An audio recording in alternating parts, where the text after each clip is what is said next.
გამარჯობა, მე ვარ თაკო საზინა, ტრადიციულად დაგიბრუნდით ერთი კვირის შემდეგ. პირველ რიგში გიულოცავთ ვალენტინობას და დღევანდელ ვიდეოში შემოგთავაზებთ ვალენტინობის მაკიაჟს. პირველ რიგში დავიტანიანებ სახეს. სახიდან უკვე მაქვს მოშორებული ზედმიწუჭი და მაკიაჟი და გამოვიყენებ ბიოდერმას ფილტრებიაშ რაც, რომელიც ძალიან კომფორტულია მაკიაჟის ქვეშ და ასევე მძიმე ტონალურის შიგნით, რომელსაც აქვს მაღალი დაფარვა. ამავდროულად ეს შრატი ძალიან მალე იწოვება და ძალიან ბუნებრივად შდება მაკიაჟი შრატის შემდეგ.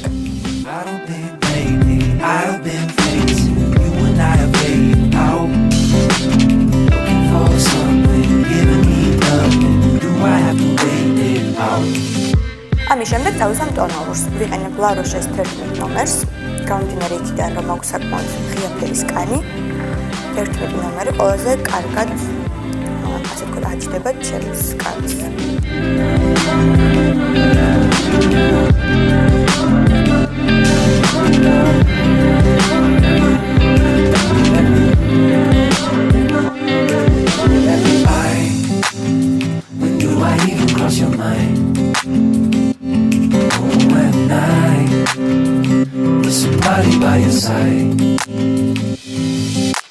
შემდეგი ეტაპია თვალები. თვალების მოხატვისას გამოვიყენებ ძირითადად ღია ფერის ჩრდილებს, ანუ პასტელის ფერებს, რადგან მინდა რომ მსუბუქი მაკიაჟი გამოვიდეს, ანუ ძალიან გადატვირთული იყოს. ამიტომ გამოვიყენებ მაქსიმალურად ნაზ ფერებს. პირველ რიგში ბაზურად დავიტან ყველაზე ღია ფერის ჩრდილს, მთლიანად ზედა ქუთუთოზე.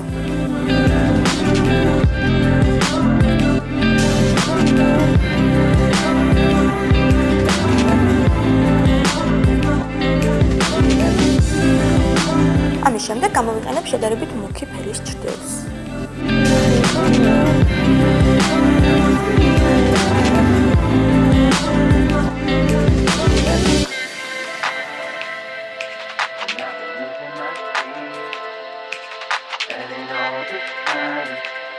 ზედა ქუთუთოზე ჩრდილების წასმა უკვე დავამთავრე, ახლა კი გადავალ სახის კონტურინგზე.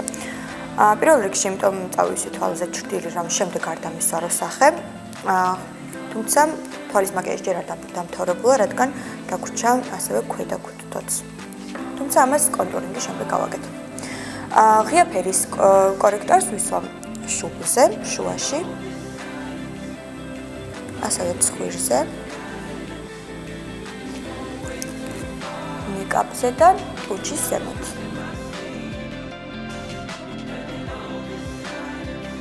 მუქი ფერის კორექტორს კი ვისვამ შუბლის კუთხეებში.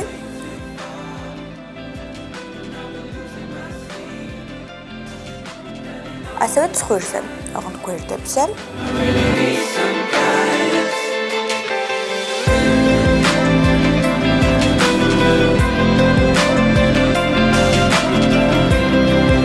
და ოღებზე. როგორც იცით, მუქი ფერის კორექტორი სახეს ვიზუალურად უფრო ათხელებს და ისეთ ადგილებში უნდა წავისოთ, სადაც გინდათ რომ უფრო ჩავარდნილი გამოჩნდეს.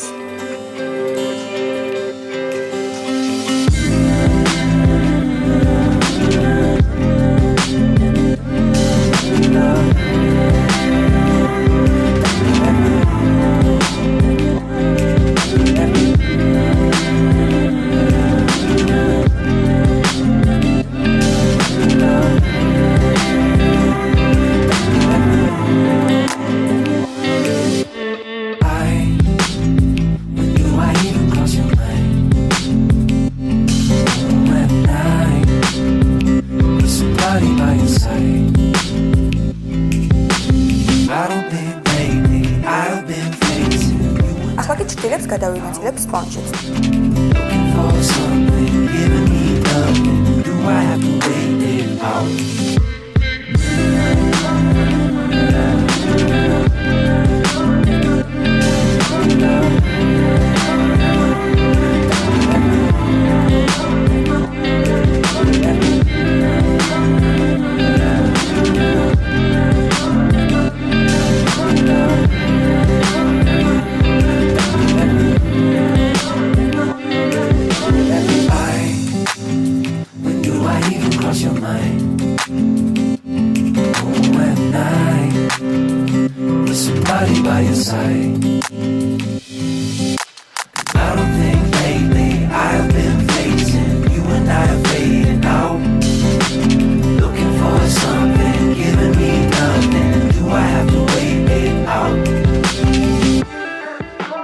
სადაც გვიწვია ღია ფერის კორექტორი, დავიტანოთ ღია ფერის პუდრი.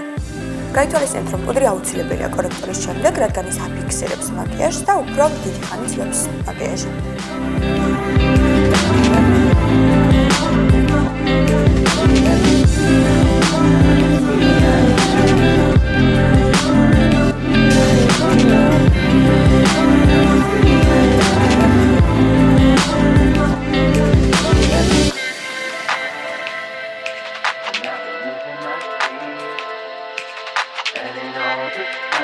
დაუბრუნდეთ ისევ თვალებს და გადავიდეთ ქვედა ქუთუთოზე. წავისვამ იგივე ფერის ჩრდილს, რომელიც გამოვიყენეს ზედა ქუთუთოს მოხატვისას.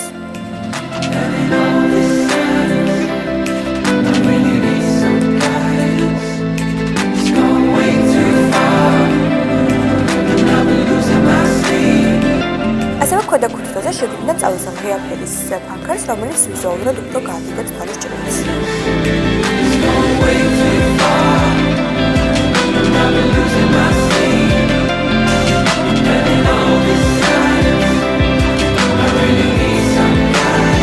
შემდეგ ეტაპია ლაინერი.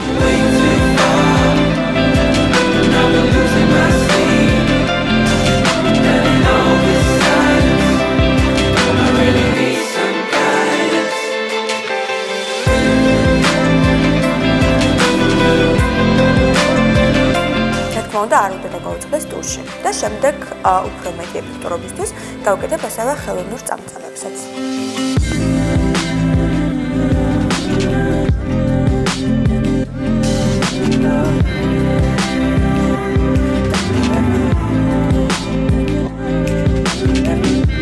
რაც შეეხება ხელოვნურ წამწამებს, გამოვიყენებ განცალკევებულ წამწამებს, რომელიც უფრო ბუნებრივად ჩნდება ჩემი აზრით და გამოვიყენებ დაახლოებით 3 ცალს თითო თვალზე.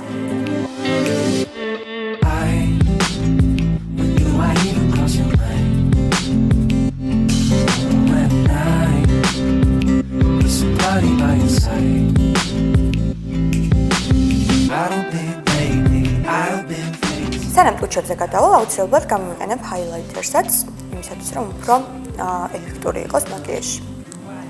ასევე ჰაილაითერი ძალიან კარგად ჩანს ფოტოებში და ვიდეო კამერაშიც.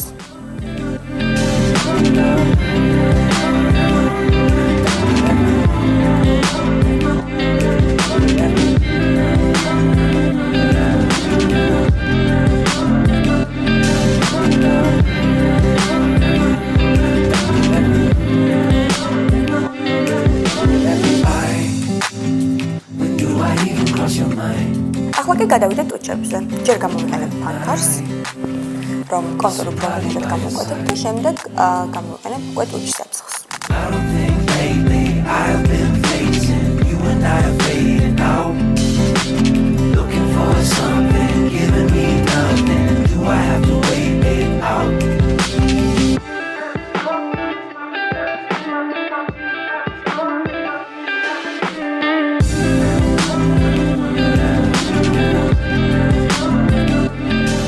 კონტურის შემდეგ გამოვიყენებ გლუვ ტუჩ საწყს. აქვს ისეთი ლამაზი პალიტრა და აქედან გამოვიყენებ პირველ ფერს.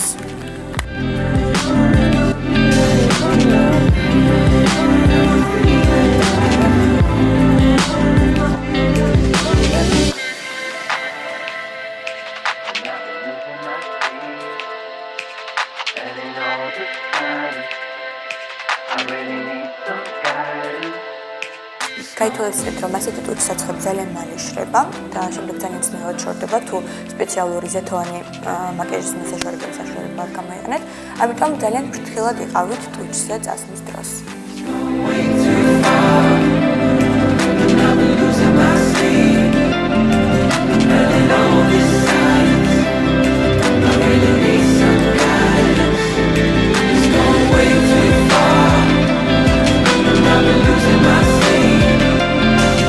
ჩემი დღევანდელი ვიდეო, იმედია მოგეწონათ ჩემი მაკიაჟი. ძალიან გამიხარდებით დღევანდელ საღამოს გაითვალისწინებთ ჩემს რჩევებს.